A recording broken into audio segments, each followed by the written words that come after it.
everybody, welcome back to the channel. So, how's your week been? Mine's been entertaining.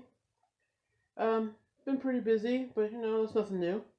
As you can see, I've started a new project. I'm working with a knitting loom. Now you might be wondering, well, two things. One, why are you working with a knitting loom and not knitting? And two, what's a knitting loom? Well, a knitting loom. I'm working with a knitting loom because I can't knit to save my life. I have tried and tried and tried. I just can't get the hang of it. I just simply can't. Might make for an interesting video to watch me attempt to knit, because yeah, it's very entertaining watching me try to do it. At least this is what I've been told. But anyway, so I'm actually using a knitting loom because with the knitting loom I can actually knit. Now this is really technically my second attempt at doing this, but my first attempt resulted in, well, let me grab it real quick. This cute little bag. Yeah, in case you haven't guessed, I have a thing for purses, making purses and bags and pouches and stuff like that. But this is what I made with the knitting loom, the bag part. This part's crochet. But so this is my last attempt. Ignore that long piece there. I need to trim these tassels again. So I'm attempting to make another one, probably smaller than this because I'm using a smaller loom. It's probably gonna be like a little pouch, like a medicine pouch or something. But that's what I'm doing with this loom. And I mean, it's really easy to do. I mean, where did I leave off?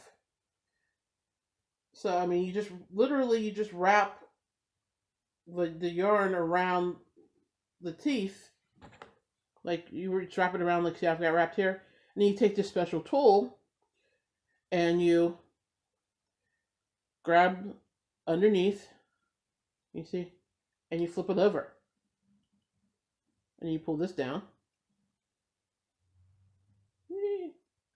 and you go to the next one and you do the same thing.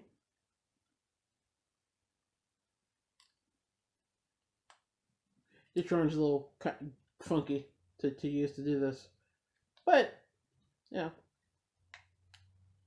we'll see what I come up with.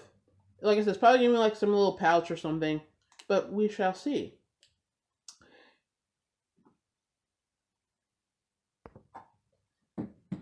We shall see. Oh, and remember the part I was working on last week, the crocheted purse? Well, here it is. Ta-da! I kind of like this.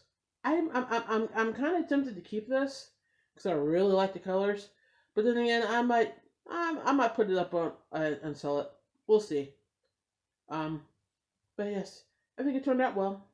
I crocheted the bag, crocheted the strap and the tassels. Well, I didn't crochet the tassels, but I made the tassels. Crocheted the strap. Pretty cool, huh? I like it anyway. So anyway, that's the creative element and what I'm working on. So let's get into the actual topic of the video, which this week, if you didn't read if I didn't give it away in the title, we're going to talk about landlord and renting myths. There are a lot of things people believe about renting that just aren't true. There are some less than we'll say scrupulous landlords out there who kind of depend on their tenants not knowing the laws and what's legal and what's not. And well, as someone who has been a victim to some of these landlords, it's kind of been one of my missions in life to make sure that no one else, falls victim to this. So that's one reason why I decided to make this like my first official how-to video of the Helper series. So that being said, here are 5 myths about landlord and tenant relationships and what can and can't happen. Myth number 1, a landlord can kick you out whenever he or she wants. Yeah, that is not true. If a landlord if you have a lease, unless you do something that violates that lease, a landlord is pretty much stuck with you until the end of the lease. So he can't, like, threaten to kick you out um, because he doesn't like you. He can't, like, decide he wants to sell the property and kick you out. That can't happen. It now some of this varies in different states, but for the most part, as long as you are current on your rent and you haven't done anything egregious, like you're running a meth lab out of the apartment, or you've been arrested for doing something illegal while living there, or you did something illegal while on the premises. Unless you've done something to that extent, a landlord pretty much has to let you live out your lease. However, if you are a douche tenant, the landlord has no obligation to renew your lease. So if you're a jerk tenant and you're loud and you're obnoxious and your neighbors don't like you and your neighbors are complaining to your landlord, yeah, there's a good chance that you won't be invited to stay. So you might want to keep that in mind. Let's talk here a minute about the actual eviction process. If your landlord does have a legit reason for trying to get you out, as in you're behind in your rent, that still doesn't mean that he can just kick you out willy nilly. He has to go through a formal process. Now, the process itself is its own video, and I'll probably post a video about that, if not next video, a couple of videos from now. But the bottom line is, the first thing he has to do is give you a 3-day notice to vacate, and it has to be posted on your door. And then the 3-day notice to vacate is kind of funky because it's not, you would think it's not this day 1, day 2, day 3. There are stipulations involved with it. Like, for instance, if one of the days would happen to fall on the weekend, weekends don't count. It's 3 business days. So weekends and holidays don't count. So say you get a notice to vacate notice posted to your door on December 23rd. And December 23rd happens to be, let's say, a Monday. December 23rd is the day it was posted. So the next business day, which would be the 24th, would be day 1. Now the second day would be December 25th, but hello, that's Christmas, so it's a holiday, so that doesn't count. And that would be a Thursday. So the second day would be December 26th, which is a Friday. Now, you have Saturday and Sunday in there, which are weekends, so they don't count, which means day 3 is now on Monday, which is the 28th. So that's how the 3-day notice works. If you choose to not leave at the end of the 3-day notice, then the landlord still just can't willy-nilly kick you out. He has to go to the court and basically file a lawsuit stating that he wants his property back, and that would be the formal eviction. Again, I'm probably going to do a video going into more detail because there's a whole lot that goes into that, and you have rights during the eviction process of what a lot of people don't know about. So I'll go into that in a different video, but I just wanted to let you know that no, a landlord can't just wake up one day and decide, I don't want you in my apartment anymore, I need you to leave. It doesn't work that way. Myth number 2, a landlord can turn off utilities or change locks to get you to move. No, they can't. That is really illegal. I can't stress how illegal that actually is. No, a landlord cannot change your locks. A landlord can't cut off utilities in a way to attempt to get you to move. I've notated the ways that the stipulations where he can above. In your lease, he cannot renew it. If you've broken a law or you're behind in your rent, that could be grounds for him to file eviction. But other than that, no.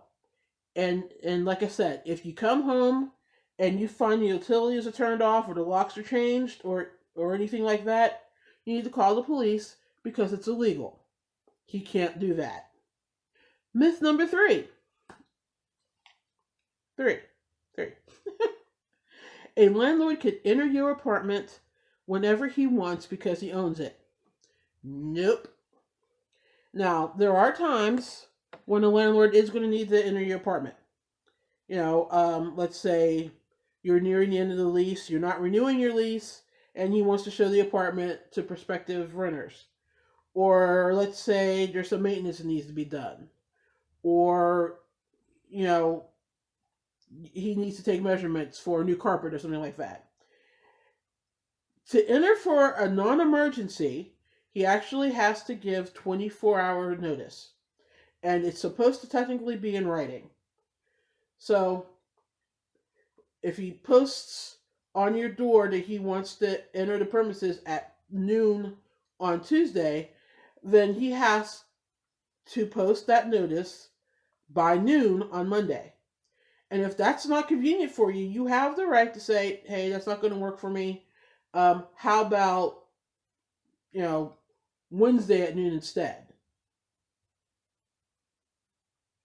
And that's perfectly fine for you to do that. Now there are, like I said, there are cases where a landlord can enter without giving you notice, but that's just strictly emergency. Like, say there's a fire, let's say something's leaking somewhere, or let's say there's been a welfare check and they want to make sure that you're okay, then the landlord can't enter the premises without your consent. But unless it's an emergency, he can't just walk in when he feels like it, or she feels like it. I keep saying male, he, like all landlords are males.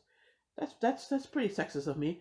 They're female landlords, and they can be just as shady as some of the males. So, myth number 4. A landlord can make you make repairs such as unclogging a drain or fixing the dishwasher or fixing the furnace if it happens to quit. Nope. There are certain repairs that a landlord is basically responsible for. And that's like, say the furnace goes out, that's their responsibility. The hot water tank quits working, you no longer get hot water, that's the landlord's responsibility. You've got a seriously clogged drain. Yeah, the landlord's supposed to hire the plumber to come fix it or fix it himself. Now, that said, if the problem is caused by you, like say the kitchen sink is clogged because one of your kids threw a G.I. Joe doll down it, or you try to use the sink drain like a garbage disposal, he can charge you for that repair. Either literally send you a bill or take it out of your security deposit. So landlords are required to make like reasonable repairs and keep the dwelling up like to code and livable, but you have to do your part too. So just make sure that you're not creating problems that the landlord has to fix. Otherwise, you'll end up paying for it, and quite frankly, rightfully so. Number 5. If your place is condemned, you'll still have to pay your landlord. That's false. A lot of people believe this is true, but it's not.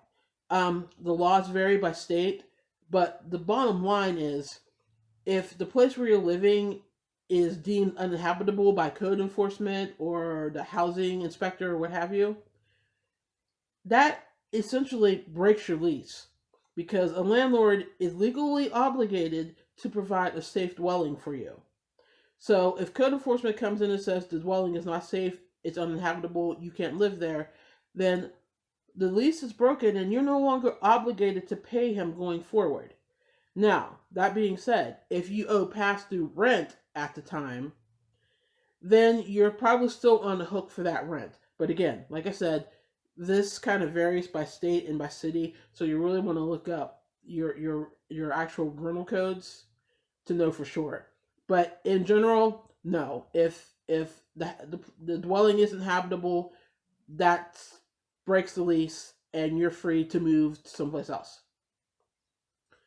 And that are the 5 big myths of renting, basically. If you want to read more about it, you could do a Google search using your state plus rental laws. I'll actually put this down in the description what the actual search terms are, and I'm gonna have them in quotes, but don't use the quotes when you're actually doing the search. It's just for me to show you what's inside the quotes is what you're supposed to type into the search bar. So, have you ever had a lousy landlord? You want to share your story? Go ahead and leave a comment in the comment section below this video. Like I said, I'll go ahead and put the search term down in the description. And thanks for stopping by. I try to post a video every week, and if you like this video, feel free to like it, give it a big thumbs up, share it with your friends or people you think could appreciate this information, and if you're not subscribed to my channel, go ahead and subscribe. I post videos once a week. Hopefully soon I'll start posting them a little more often, but for now, once a week. If you have an idea for a topic that you'd like to watch me cover, go ahead and leave a comment below and let me know what that is. Or you can shoot me an email at unapologeticallymilk@gmail.com. And just leave comments if you want to leave comments. I like comments. I like to read them. I like to respond to them. But anyway, thanks for stopping by. And I will be back next week with another video. Until then, see you later. Bye. Oh, and I'll have an update on what's going on with this. See what progress I'm making so far? Pretty cool, huh? Alright, talk to you later. Bye.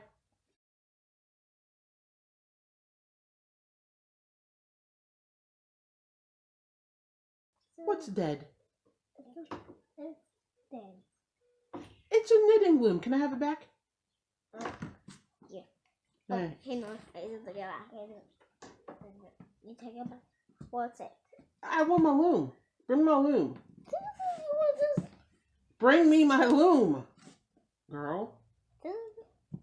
okay. Gee, look, see you. Yeah, see, it's me, yeah. Okay. Thanks. What's it? Me see, Gigi. Whoa. I bet she's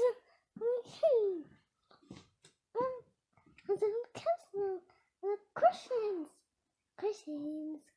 Really? You can't see. Look at the car. Okay, this is great. Can I go back to work now? Yeah. Thanks. Ouch. I think okay, say cheese. Cheese. It's not a camera. It's a video. Say billows. Say what? Billows. Okay. Go find your mother. Say billows. Videos. Why would I say videos? Oh, I'm sure it's on. Yeah, it's all gone. You ate it earlier. The coin. Yes. Go take it to your mama and tell her to put it in Thomas Pig. Okay. Okay. Okay, bye. Bye. Shut my door. Oh, the big. Yeah, it's yours.